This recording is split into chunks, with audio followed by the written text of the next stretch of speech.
Բարև ձեզ բարեկամներ, Փակտիվին նորից եթերում է եւ իհարկե հասկանում եք, որ այս օրերին հատկապես ինձ համար շատ ծանր է գտնվելով հայրենիքից հեռու բուժումների մեջ, բայց ես չեմ կարող անտարբեր անցնել այն ամենի հետ կապված, ինչը տեղի ունենում այսօր Հայաստանում։ Դուք հասկանում եք, որ իրավիճակը իսկապես շատ ծանր է եւ մենք փորձում ենք մեր լավագույն մտավորականների, մեր լավագույն անձանց միջոցով ինչ որ բան շտկել իրավիճակը։ Իսկ այսօր մեզ հետ կապի է դուրս եկել իսկապես մեր լավագույն մտավորականներից մեկը Միքայել Հայրապետյանը։ Բարև ձեզ, պարոն Հայրապետյան։ Բարև ձեզ, պարոն Ղուշյան։ Ես շատ ուրախ եմ, որ դուք միշտ մեզ հետ եք մեր կողքին եւ անգամ այն ծանր րոպեներին, որ մենք երբևիցե հայտնվում ենք, միշտ Միքայել Հայրապետյանը մեզ հետ է մեր կողքին, մեր TV լավագույն բարեկամը։ Պարոն Հայրապետյան, այն իրավիճակը, որ այսօր ստեղծվել է Հայաստանում, շատերիս է մտահոգում։ Ես չգիտեմ դուք ինչպես կբացատրեք իշխանությունների եւ մեր հոգեվոր դասի վերնախավի միջև սկսված այս պատերազմի մասին ինչ կարող եք ասել։ Պատկերացնում եք երկրի վարչապետը կոչ է անում ժողովրդին գահանքեց անել ամենայն հայոց վեհապարին։ Դե սա իհարկե արդեն անսպասելի է, ոչ մեկ անգամ, ինչպես ասում են, ամենասոսկալի, ամենադաժան երազում չէր կարող նման բան տեսնել։ Խնդրեմ ձեր կարծիք այս ստեղծված իրավիճակի մասին։ Մենք էլի այդպիսի իրավիճակներ ունեցել ենք, ընդամենը 100 տարի առաջ էր, մի քիչ ավելին, երբ որ Պոլսում դարձյալ դաշնակցականներ, հնչակյաններ, հեղափոխականները մի խոսքով փորձում են այնտեղ պատրիարքին գահանքեց անել եւ ինչ որ չափով հասան իրենց նպատակին։ Միջնադարում մենք այդպիսի իրադարձություններ ունեցել ենք։ Ցավալին այստեղ այն է, որ մենք տեղափոխվում ենք 21-րդ դարից միջնադարի մտածողության մեջ, աշխարհ ընկալման մեջ։ Եվ այստեղ անշուշտ չի կարելի նման բան անել, վարչապետը շատ վատ բան է անում։ Ես նրան խնդրում եմ, որ չանի, մանավանդ որ մեր տարածաշրջանը հենց հիմա վառվող գրեթե մի հատ կայծ է պետք, որպեսի պայթի այդ տակառը։ Մենք վառոդով լի տակառի վրա ենք նստած։ Գուցե օրերի հարց է Իրանի հետ բախումը, Իսրայելի եւ ամերիկյան շատ ավելի մեծ բախումը։ Հանկարծ այդ պահին մենք այստեղ խառնաշփոթ կոտորակված վիճակ ունենանք, շատ վատ կլինի։ Մյուս կողմից էլ բնականաբար հասկանում եմ, որովհետեւ ցավոք մեր եկեղեցին իր հոգևոր պարտականությունների, եկեղեցին չէ, հոգևոր վերնախավը, հա, հոգևորականների վերնախավը, իր բարձրության վրա չէ եւ իր կոչման մեջ չէ, այլ դարձել է սովորական քաղաքական կուսակցություն եւ քաղաքականության մեջ ոչ թե հայրական խոսք է ասում, տեսեք, կաթողիկոսին հայրապետ են ասում, հա, ոչ թե հայրական խոսք է ասում, այլ դարձել է սովորական մի կուսակցություն, այն էլ խրամատավորված եւ մենք գիտենք թե մեր հոգեվոր դասի վերնախավը, որ գոնե մեծամասնությունը, որը սովետական ժառանգություն է, մենք գիտենք թե ինչ քուրայի միջով է անցել, ինչ խողովակների միջով է անցել, եւ եթե վարչապետն ինչ որ բան է ուզում ասել, այստեղ է նրա կատարած ամենավատ բանը, որ զավակ ունենալը մեր գիտակցությունների մեջ փորձում է ներարկել, որ վատ բան է, ոչ, շատ լավ բան է, որտեղ ինչքան ուզում են թող զավակ ունենան։ Հարցը դա չէ, դա մեր խնդիրը չէ, սովորական հավատավորներից խնդիրը չէ։ Այ մեր խնդիրն է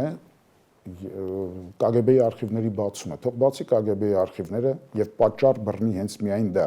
որ այո, մեր հոգեվոր վերնախավը, հոգեվորականների վերնախավը դարձել է Ռուսաստանից ուղղորդվող քաղաքական մի կուսակցություն եւ չի բացառվում, որ իր բազմագլուխ տեխնացուներով հանդես կգա առաջիկայում խորհրդարանական ընտրություններին։ Սա դաստիարակչական ավելի մեծ նշանակություն կունենար։ Սա մեր ժողովրդի հոգեբանության եւ մտածողության մեջ ավելի առողջարար արդյունքի կբերեր, քան այն, ինչ հիմա արվում է։ Հիմա արվողը մեր իշխանությունների կողմից խայտառակություն է, ուղղակի խայտառակություն։ Ուժեղը պետք է լինի, մանավանդ իշխանությունը, երբ ամեն ինչ իր ձեռքի տակ է, պիտի ավելի զուսպ լինի, ավելի լայնախոհ լինի, ոչ թե այսքան մանրախնդիր եւ բարձրակ շենքերի մուտքերում կռիվանող լաչար կանանիքի նման։ այդպես չի կարելի։ Սա ուրիշ տեղ է խփելու եւ վնաս է տալու, բայց որ մենք եկեղեցական վերնախավի փոփոխության խնդիր ունենք, դա վիճարկել հնարավոր չէ։ Մանավանդ որ կրկնեմ, սա քաղաքական խնդիր է, ռուսական հոգևորականների վերնախավ ունենալով այստեղ, տեսեք, մի սլաքով մենք գնալու ենք դեպի Պոլսի պատրիարքության հետ հարաբերությունների ճշգրտում, մյուս սլաքով Երուսաղեմում, որ Հայաստանը ներկայացված է շատ լրջորեն, ոչ պակաս քան հունական եւ լատին եկեղեցիներն են ներկայացված, իսկ ռուսները եւ մյուս եկեղեցիները ոչ, եթե դուք հիշում եք, սրանից մի 20 տարի առաջ էր կամ 15 տարի առաջ էր, դարձյալ նույն խոսակցությունը ծավալվեց, մեզ փորձում էին համոզել, որ մենք օրթոդոքս ուղղության մեջ ենք եւ պետք է գերագահությունը ընդունենք ռուսաց եկեղեցու, բայց դա ուրիշ տեղ տանող կռիվ էր, դարձյալ Երուսաղեմի ժառանգության կռիվներ։ Այնպես որ մենք կարծում եմ, թե ավելի լայնախոհ պիտի լինենք եւ այդ լայնախոհությունը պիտի ակնկալենք ոչ թե առաջին հերթին ժողովրդից, այլ իշխանություններից։ Իշխանությունն է պարտավոր անել։ Եթե իշխանությունը լայնախոհ չէ, բարձր հոգևորական կուսակրոնն էլ կարող է կուսակրոն չլինել։ Մեկը մյուսին արժանի են, դժբախտաբար։ Խեղճ մեր ժողովուրդը, որ ընկել է այս երկու գզվռտոցի մեջտեղը։ Փառք Աստծո, որ 21-րդ դարում մեր ժողովուրդը զուծիսակարգային առումով է ընկալում եկեղեցին, ինչպես որ ամբողջ քրիստոնեական աշխարհում է ծնունդ, կնունք, մեռել, այդպիսի բաներով է ընկալում, իսկ մյուսները հոգևորականի կարծեք թե այնքան էլ կարիք չունեն, ինձ նման մարդիկ, ասենք, լուր կարող են մտնել իրենց աղոթքն անել, իրենց մոմը վառել եւ դուրս գալ։ Շատ հազվադեպ են մեր ճանապարհները խաչվում եւ հիմա սրանից սարքել մեծ մի բան, այն էլ կամրջի վրա, մազե կամրջի վրայով երբ մենք անցնում ենք, դա այծերի տղճիկ է հիշեցնում եւ սա այո հայրենադավություն է այսօր այսպիսի խոսույթ սկսել է իշխանությունների կողմից հայրենադավությանը հավասար բան է։ Դա կարող էր անել 1 տարի առաջ, 2 տարի առաջ, 5 տարի առաջ, երբ եկավ իշխանության եւ ոչ թե տակից կծոցներով ինչ որ նոր Հայաստան, նոր վարչապետ, հայրապետ այդպիսի լոզունգներով դուրս էին գալիս դեռ 18 թվականին։ Հիմա է պետք չհասկանալու համար թե ովքեր էին դա կազմակերպել։ Երկուսն էլ բոլորս էլ գիտենք, եւ եկեղեցին եւ իշխանությունները ռուսական նույն կաբինետից, նույն եֆրեյտորից հրահանգավորված աշխատում են մի բանի համար, որ Հայաստանում հնարավորինս ատոմիզացնեն վիճակը, որպեսզի երբ որ կրիտիկական պահեր կլինեն, իսկ մենք առաջիկայում դեմարդեմ կանգնելու ենք այդ կրիտիկական վիճակներին, երբ որ կլինեն այդ կրիտիկական պահերը, մենք ուղարկի ուսի տալու պատրաստ չլինենք եւ մեր երկիրը ոտքի տակ գնա, ինչպես որ դա արեցին Արցախում, երբ որ բսկտված էր։ Դեռ հիմա շատ ավելի վատ է, իհարկե, հոգեբանական վիճակը երկրում շատ ավելի վատ է, բարոյական արժեքների իսպառ քայքայում է տեղ ունեցել։ Մինչև էդ էլ կար փտած գոնե մնացած էր, ճահճացած էր, իսկ հիմա ուղղակի գարշահոտում է, շատ վատ է։ Այդ գարշահոտ ճահիճը այդպես չեն մաքրում։ Փակում են, հետո նոր կոյուղիները մաքրում են։ Չի կարելի այդպես։ Դրա համար դուք իմ բերանից կարծեք թե վեհափառ բառը չեք լսի, ինչպես որ պարոն վարչապետ ասվածը, կարծում եմ տոնայնությունը ընկալվում է։ Ներողություն, եթե երկարաձգեցի։ Պարոն Հայրապետյան, իսկապես աշխարհում ստեղծել է շատ այդպես խառը բարդ իրավիճակ։ Տեսեք ինչ է կատարվում Միացյալ Նահանգներում։ Փաստորեն միգրանտների ապստամբություն է եւ այնտեղ խիստ ագրեսիվ մոտեցում է ցուցաբերվում նաև հայ միգրանտներին, որոնցից շատերին արդեն փորձում են արտաքսել երկրից։ Այս իրավիճակը ինչ է դեսուչում։ Ճիշտն ասած, հայ մարդկանց արտաքսման մասին որևէ տեղեկություն չունեմ, թեև Միացյալ Նահանգների տարբեր հատվածներում գտնվող ընկերներիս հետ գրեթե ամենօրյա ռեժիմով խոսակցության մեջ եմ, բայց եթե անգամ այդպիսի բան կա, իրենց երկիրը, իրենց օրենքները, բնականաբար պիտի արտաքսեն, եթե ապօրինություն են արել։ Երկիրը գործում է իր շահերից ելնելով։ Ես ուրախ կլինեի, որ մեր երկիրն էլ իր շահերից ելնելով գործեր եւ տարբերակում չդներ որևէ օտարի միջև։ Օրինակ ասենք, մտեք մեր խանութները եւ նայեք ապրանքների վրա։ հայրեն երբեմն իսպառ բացակայում է մակագրությունը, լինեն դրանք հյութեր, լինի ծխախոտ, ինչ ուզում է լինի, հա, հայրեն իսպառ բացակայում է, բայց եթե հայրեն էլ կա անպայման ռուսերենով զուգորդված։ Մենք մեր պետության շահը չենք պաշտպանում, մեր քաղաքացիներին ինչպես պիտի պաշտպանենք։ Ամերիկան գտել է այս պահին, որ Թրամփը գտել է այս պահին, որ պետք է ապօրինի ներգաղթյալներին հանի, հանում է, վատ է անում։ Այ եթե Թրամփի նման մի հատ մարդ 150 տարի առաջ այնտեղ լիներ, Թրամփն այսօր Ամերիկայում չէր լինի։ Ուժեղի մոտ միշտ էլ թույլն է մեղավոր։ Մենք մեր տեղը ճիշտ ճանաչենք, մեր վերմակին համապատասխան մեր ոտքը մեկնենք։ Դա մեզ համար լրացուցիչ բեռ կլինի, այո, այնտեղից արտաքսվողների հանգամանքը, որովհետև ինչպես գիտենք, այնտեղից ուղարկվող գումարների հաշվին այստեղ ընտանիքներ է, որ ապրում են։ Դա կարող է բացական անդրադառնալ, բայց եթե արտաքսելու են, թող իրենք ընտրեն, Ղարաբաղից դուրս եկան, թող մի հատ պետությունը այդքան տղամարդկություն ունենա, իշխանությունը, տղամարդկություն ունենա եւ ասի, այդ 100,000-ը, որ եկավ վերջին դատարկման ժամանակ, նրանցից քանիսն է մնացել Հայաստանում։ Այստեղ մենք լրիվ ուրիշ խորքային խնդրի հետ գործ ունենք, մենք որքանով ենք կապված մեր հայրենիքին, Ամերիկայից վտարվելուց հետո կձգտեն վերադառնալ իրենց տները, թե կփորձեն թեկուզ շատ վատ միտեղ Ուկրաինայի ու Ռուսաստանի նման, որ պատերազմի մեջ է, կամ չգիտեմ, գնալ Արգենտինա, գնալ Ուրուգվայ, ուրիշ տեղ գնալ, բայց Հայաստան չվերադառնալ։ Այստեղ մեր ներսի խնդիրն է, ինչպես որ Սարոյան եղբայրներում էր ասում, գաղթականի հոգի ունեք, այս գաղթականի հոգին ինչպես պիտի մեր միջից հանվի, եթե բանալին պարոն վարչապետի տված այդ գավառական մոտեցումն է, թե որտեղ հաց այնտեղ կաց, ամենամեղմ ձևով եմ ասում գավառական որակումը, ուրեմն մենք ապագա չունեցող ժողովուրդ ենք։ Այստեղ լրիվ ուրիշ հոգևոր սնունդ է պետք եւ ոչ թե նյութականին կապել հացին, խոտը որտեղ փարթամ է, այնտեղ արածիր։ Դա է ասում։ Եկեք մենք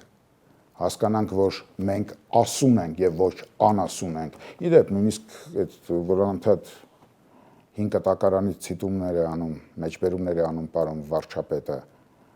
Աստված Ադամին ստեղծելուց հետո թող մի հատ նայ էլի, հանձնարարություն տվեց, չէ, ասած գնա դրախտում ինչ կտեսնես անուն դիր, խոսիր, ասա, դարձիր ասուն, եւ երբ անուն դրեց, այդ ժամանակ էր, որ անասունից կտրվեց։ Հիմա մենք նորից ուզում ենք վերադարձնել մեզ անասնական վիճակի, թե որտեղ խոտը փարթամ է, այնտեղ արածիր։ Դրա համար իրենք եթե որովայնային են, ստամոքսային են, նրանց թվում է թե ամբողջ հայ ժողովուրդն է այդպեսին, ոչ, այդպեսին չէ։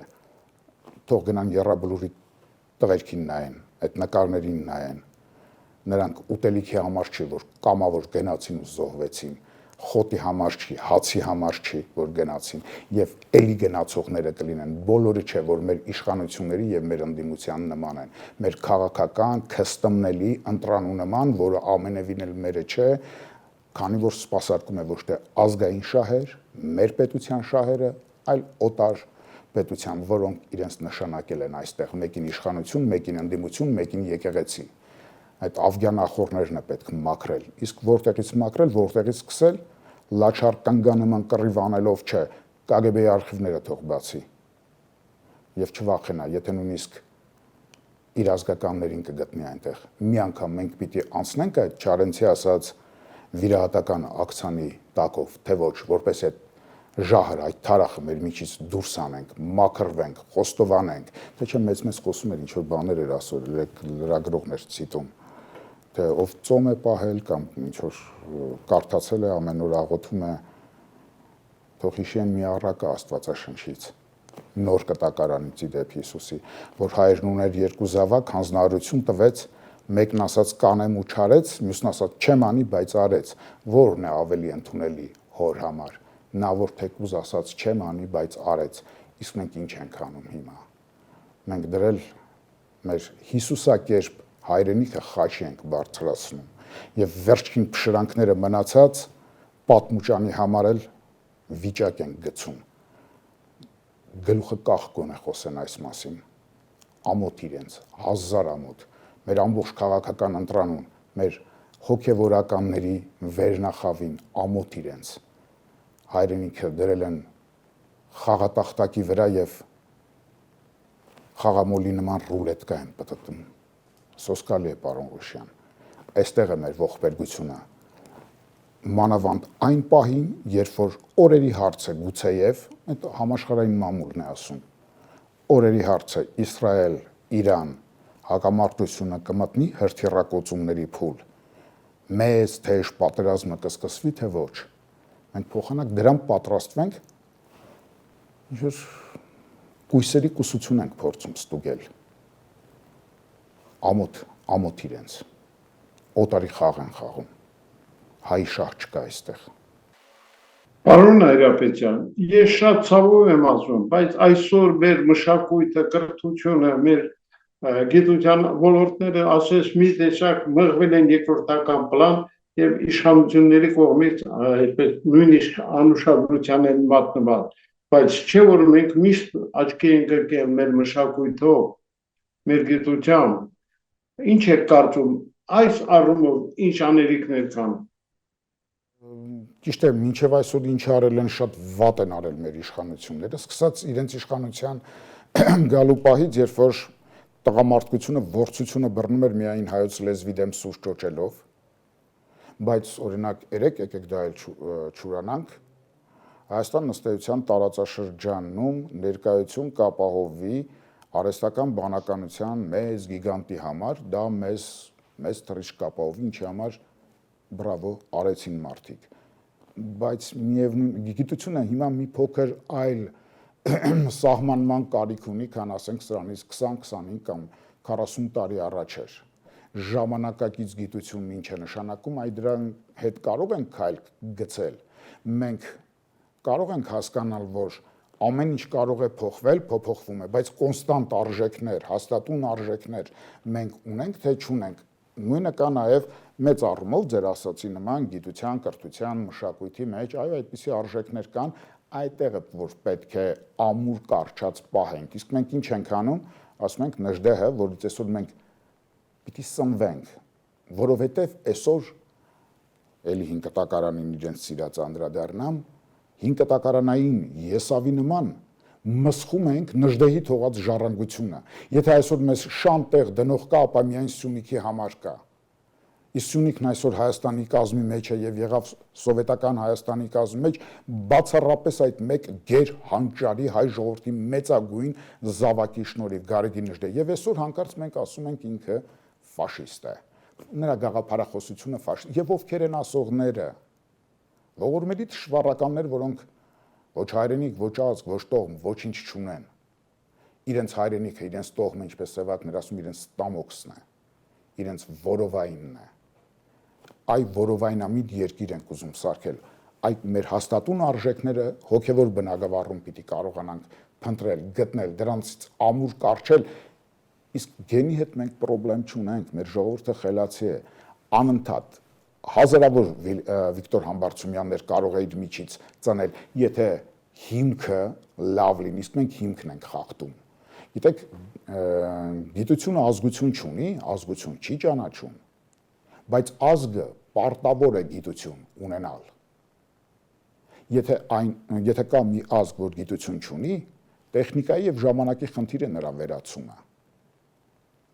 Իսկ այսօր մենք ոնց կարող ենք մեր գիտությունը զարգացնել, երբ որ մեր մոտեցումը այսպես ողորմելի ու գավառական է, առանց հոգևոր ակունքի։ Գիտեք, էլի 5 կտակարանից վերեմ, հա, օրինակը, այդ դիտմամբ եմ անում, որ այդտեղից եմ բերում օրինակներն իդեպ։ Ասում եմ, իմաստունների կողմից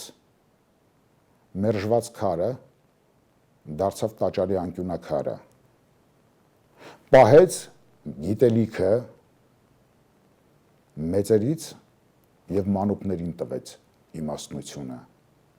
Հիսուսն ինքն է ասում, թողեք ինձ մոտենան մանուկները, մենք մանկան աչքերով չենք նայում մեր հայրենիքին, այլ որպես արոտավայր, որտեղ հաց ենտեղ կաց, հաց միշտ էլ ուրիշ տեղերում կճարվի։ Ես անընդհատ պատտվում եմ դրա շուրջ, որտեղ մեր պատճառներն իհարկե շատ են, բայց հիմնապատճառը, գլխավոր, գերագույն պատճառը հոգևոր սնանկությունն է մեր այսօրվա իշխանության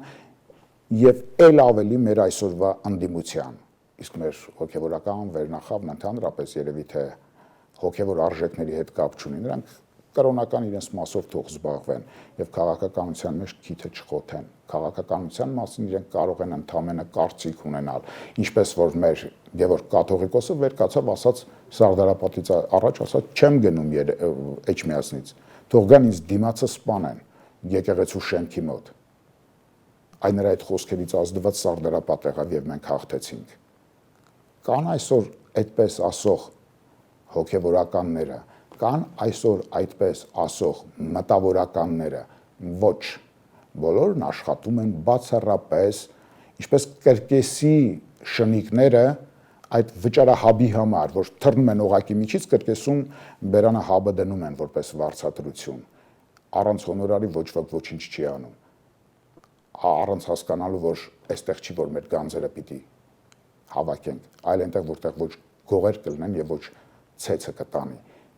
Սրանց առաջ դժողքի դռները կրնկի վրա բացված են, տա Աստված որ մեր երկիրը չանցնի այդ սարսափելի դռնով։ Գցեք Արցախի հայաթափումից հետո Ալիևյան ռեժիմը այսպես ամեն կերպ փորձում է ոչնչացնել Արցախում մեր բոլոր պատմական հուշարձանները, մեր մշակութային հետ փաստորեն նրանք փորձում են ամեն կերպ ենթարկել այսպես ոչնչացման։ Եվ ինչ է ցավալի, մեր իշխանությունները, մեր անատամ իշխանությունները ոչինչ չեն անում եւ կարծես թե ոչինչ չի կատարում։ Ինչ ասում է Ալիևը, սրանց համար օրենք է։ Սա ինչով է բացատրում։ Գիտեք, դա մեր ազգային էթնիկ գույցյան մաս է կազմում։ Հիշում եք ամենամեծ խաչքարների անտառը, որ կար կամ երկրորդ մեծը, Ջուղայում։ Հենց այս նույն Ալիևը քանդեց, պարսիկներն այն կողմից, Արաքսի այն կողմից նկարեցին եւ ամբողջ համացանցը ողողված էր այդ կադրերով։ Հիմա էլ կարող եք դնել։ Դա էլ հոյես իշխանությունների ժամանակ չէր։ Մի հատ ծպտում չանեցին, ձեր ասած անատամն էին։ Բայց դրանից հետո կարող էին մեր երկրի ղեկավարները, պարոն Քոչարյանը, պարոն Սերժ Սարգսյանը, իրենց ոնց պիտի թույլ տային գնային ձեռքը սեղմեին Ալիևի եւ նրա այդ բանակցությունների նստեին։ Ինչու աղմուկ չբարձրացվեց ՄԱԿ-ում, ՅՈՒՆԵՍԿՕ-ում, եվրոպական տարբեր կառույցներում, այդ գալիս է մեր ընդհանուր էլի եմ ասում, այս իշխանությունները մեր ուժասպառված ժողովրդի ավելի խայտառակ արտացոլանքն են։ Գումարած դրան նաև քանի որ օտար ագենտուրային գործակալական ցանց են, հայրենիքի հետ ոչ մի առնչություն չունեն, անհաղորդ են մեր հայրենիքին, մեր հոգևոր գանձերին անհաղորդ են։ Չեք հիշում վարչապետը սրանից մի քանի տարի առաջ էր, կարծեմ մինչև պատերազմն էր, թե պատերազմից հետո ինչ է նշանակում, ասում եմ ամենտեղ խաչքար են դրել, Երևան Հայաստանը խաչքար էր, մի հատ Վրաստան գնա էլի։ Ամեն քայլափոխի խաչեր են դրված։ Այդ խաչից ինչ է սարսափում այդպես սատանայի չարքի նման։ Մենք էլ ինչ ունենք աշխարհին տված խաչքարից, դուդուկից, մածունից, նման բաներից զատ։ Մենք պիտի իմանանք մենք ինչ ունենք, որ ուղղությամբ կարող ենք զարգանալ։ Թող գնան մի հատ վերնիսաժում հարցնեն, էլի, այդ որ դրսից գալիս են այդ փոքրիկ մանրակերտերից ինչ են ավելի շատ օտարները վերցնում տանում, ոչ թե մեր սփյուռքահայ քույրերը կամ եղբայրները։ Ու դրա դեմ են, ինչի, որովհետև տգետ են, ուրիշ ինչ ասեմ, տգետ են գումարած նաև, որ մերը չեն։ Մեր բնի մեջ օտարի դրված հավկիթների աճած, թուղս նստած, աճեցրած կերպարներ են։ Եվ իշխանությունը, եւ ընդդիմությունը, նրանք երկվորյակներ են։ Ցավոք սրտի հիմա եռագլուխ կա, նաև մեր եկեղեցականների վերնախավին կարող ենք դա ասել, դժբախտաբար։ Էլ եմ ասում, գնացել էին, մտել էին Պոլսում պատրիարքարան, պատրիարքին փախցրել են, կանգնել սեղանի վրա ատրճանակ էին կրակում։ Հեղափոխականները, դրա համար բոլոր հեղափոխությունները, եթե անգամ այս 18 թվականի իմիտացիայի նման էր, իմիտացիոն հեղափոխություն էր, բոլոր հեղափոխությունները չարիք են, բոլոր հեղափոխականները չարագործներ։ Ակունքին մի հատ պիտի նայել, ինչ է հեղափոխություն։ Մենք էվոլյուցիոնիստ ազգ ենք, թե ոչ։ Դրա համար թող գնան, փառքասու շատ ասելուց հետո մի քանի բան կարդացել են։ Թող մի հատ Գուրգեն Մահարու այրվող այգեստաններն էլ կարդան էլի։ Ի վերջո, դուք այն կարծիքին եք, որ մենք կունենանք վերջապես կգա ավելի ճիշտ մի նոր իշխանություն, որը կարող է այս ամեն ինչը շտկել։ Ինչ ելքեր եք տեսնում։ Կան ուժեր Հայաստանում, որոնք իսկապես ի վիճակի են վիճակը քիչ թե շատ բարվոք դարձնելու։ Չէ ուզենա իմ կարծիքը, որը կարող է շատ սխալական լինել, հնչեցնել կամ փաթաթել ձեր ակնդիրների ու կնդիրների վզին, կասկածում եմ, քանի դեռ մենք գտնվում ենք հակաքաղաքակրթության, այսինքն ռուսական ուղեծրում, իսկ Ռուսաստանում ցավոք սրտի դեռևս այդ վիճակն է, երբ որ ուղղաձիգ կառույց է եւ ոչ թե ժողովրդավարական։ Ես երազում եմ ժողովրդավարական Ռուսաստան լինելու մասին։ Քանի դեռ այդպես է ոչ, մի տգետին մեկ ուրիշ տգետ է փոխարինելու, որ կրամոլների մի ոհմակին փոխարինելու է մեկ այլ ոհմակ։ Գիտեք, մենք փոքր չենք եւ 90-ական թվականների մամուլը, հեռուստատեսությունը հիշում ենք, քարկոծում էին ՀՇ իշխանությանը, ես էլ դրանցից մեկն էի, եւ ինչ ասում էինք, դրա 90%-ը այս հետադարձ հայացքով որ նայում ենք, տեսնում ենք, որ ճիշտ էինք ասում, նույն բանն էին։ Հետո եկան, մտածեցինք նոր թարմություն կլինի, երիտասարդ տուրնիկից ճիշտ մեկն եկավ Արցախից, հաղթանակած Արցախից։ Հետեսանք նույն բանն են անում, նույն որկրամոլներն են։ Եկան բիրդան աղաներ դարձան, միլիարդատերեր դարձան։ Այսինքն այդ փոփոխությունը կոսմետիկ փոփոխություն է։ Այն ժամանակվա ՀՇ-ի ժամանակվա օլիգարխներին ենք հիշում, Քոչարյանի ժամանակվա էլ, Սերժ Սարգսյանի ժամանակվա էլ, հիմիկվանն էլ տեսնում ենք, մենք, չգիտեմ, մեր ընտրանին, որը մերը չէ կրկնեմ, կամ մասամբ է մերը, ունակ է արդյոք պետականություն ունենալու թե ոչ։ Երկնքից առաքված մի գանձ է պետականություն, ինչպես ենք վարվում մենք մեր պետության հետ, մենք մեր աչքի բիբը փորփրում ենք քորոցով, չի կարելի,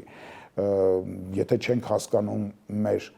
կանգունության երկու հենասյուների անվիճարկելի լինելը,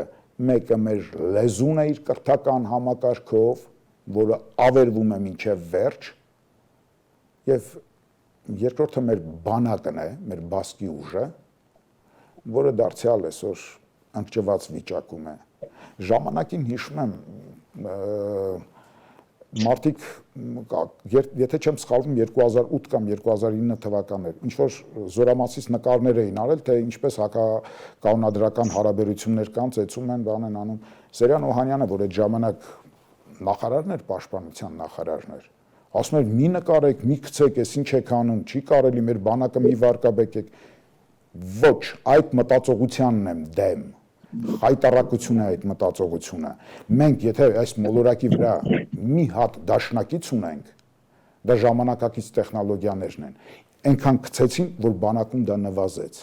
Հիմա էլ դրա վրա ժամանակակից տեխնոլոգիաների, գիտության նվաճումների վրա կանգնած պիտի փորձենք մեր քայլքը գցել։ Մեր հոգևոր ակունքի վրա մյուս ոտքով կանգնած պիտի քայլքը գցենք, այնպես որ այո, մեր դաշնակիցը ժամանակակից տեխնոլոգիաներն են, ովքեր կհասկանան դա եւ կգան իշխանության, օրինակ խելոք տղեր կային, էլի, ափսոս մահացավ Կարեն Վարդանյան, հա, այդպես տղեր կային, որոնք հասկանում են եւ այսօր էլ կան։ Իսկ սրանք դանդաղաշար, ուղղակի կորմը ճուշացնեն դրանց։ Տեսեք, սնունդը չեմ ասում, կորմը ճուշացնեն եւ մսուրքի մեջ գլուխները խոթած չեն ուզում մսուրքից դուրս անել, չեն ուզում տեսնել Երևանը, մայրաքաղաքն ինչ օրի են գցել։ Այս մենակ թափառական բոշան էսպես կվարվեր իր սեփականության հետ, իր հայրենիքի հետ։ Հայրենիքը մենակ մեր տերը չէ, հայրենիքի տերն ենք մենք։ Մենք տիրոջ նման չենք վարվում։ Մենք որպես հարճի ենք վերաբերում հայրենիքին, քամել ինչքան կարող են, խոպան են եկել Հայաստան։ Սրանք անկախ նրանից, որ հայաստանյան ծնունդ են կամ ոչ, դա էական չէ։ Խոպանչու հոգեբանությամբ են վերաբերում հայրենիքին, երբ որ այս հայրենիքի փոքրիկ մի հատված է մնացել մեզ։ Եվ դրա համար էլ ճամարտակություններ կանեն, իրական հայրենիք, պատմական հայրենիք, չմարսված բաների համար, չմարսված բաների մասին, թող չխոսեն։ Կոշկակար, կոշիկից վերև մի դատիր։ Հիմա կոշկակարների իշխանությունը եւ ընդդիմությունը, որոնք խոսում են, չգիտես ինչու ոչ թե կոշկից, այլ կոշկից վերևի մասին։ Դա իրենց ոլորտը չէ։ Թողնեն մեր ժողովուրդը շատ ավելի հանգիստ, առանց իշխանության ավելի լավ կապրի, քան այս իշխանություններով, այս կամ երեկվա իշխանություններով, ինչպես որ տեսնում եք, էլի, եթե լուսաֆորը չի աշխատում, վարորդներն իրար զիջելով մեր սովորական ժողովուրդը նորմալ կարողանում է առաջ գնալ, բայց հենց մի հատ ոստիկան է հայտնվում, հերն անիծվում է այդտեղ։ Դրա համար թողեք մեր ժողովուրդը, մենք կարգին ժողովուրդ ունենք, կարգին ժողովուրդ, էլ ինչ անի։ Ափի մեջ ծված եղարես տվեց սրանց, բոլորին տվեց, բոլոր ժամանակներին, ասին դուրս արի կանգնի, կռվի մեռի, գնաց կռվավ մեռավ, որ բոմժերը դառնան միլիարդատերեր։ Եվ մտավորականը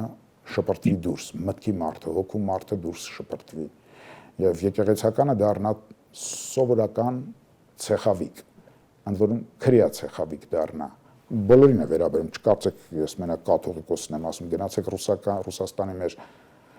համայնքներում նայեք ինչով են զբաղված, կամ Ամերիկայի մեր համայնքներում նայեք թեմերում ինչով են զբաղված։ Պարոն Հայրապետյան, շնորհակալ եմ այսօրվա բաց ակերձորիցի համար, առաջիկայում իհարկե նույնպես հաճույքով ձեզ կհյուրընկալենք, իսկ սիրելի բարեկամներ հիշեցնեմ, որ այսօր Թակ TV տաղավարում մենք հյուրընկալել ենք իսկապես մեր լավագույն մտավորականներից մեկին Միքայել Հայրապետյանին։ Այսօր այսքանը, ցտեսություն։